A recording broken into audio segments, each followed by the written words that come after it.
in the Napa Valley. I had gotten lucky and owned some stock or bought some stock in Joseph Phelps Vineyards. And it's the only stock I've ever owned in my life that increased in value.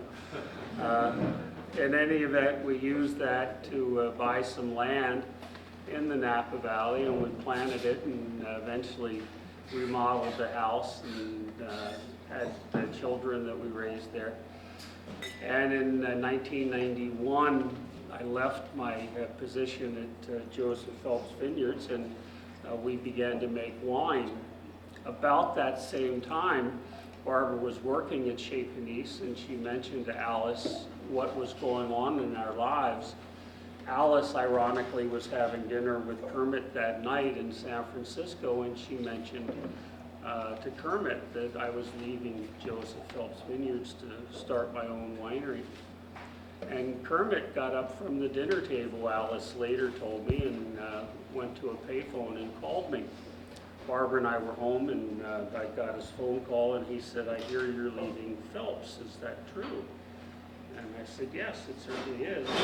I'm going to start a winery." We had planted some vineyard on our property, and we were about to harvest the first crop. And every time I sat down at night, figured out how much money we were going to get for the crop and how much it was going to cost to make the wine, I was basically going to give myself a very complicated pay raise.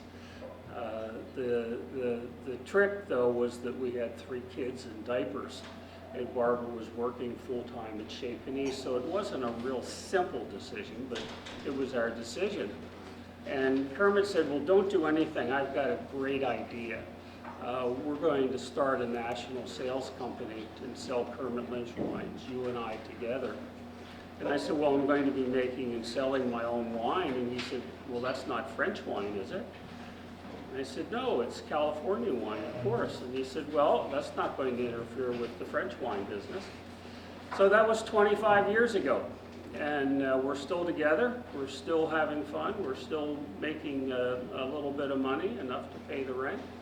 And what I get to do is divide my time between California, where I live on a ranch in the Napa Valley, surrounded by vineyards, and France, where we work with 150 different producers, almost all of them, ironically, a little bit smaller than the winery that Barbara and I formed.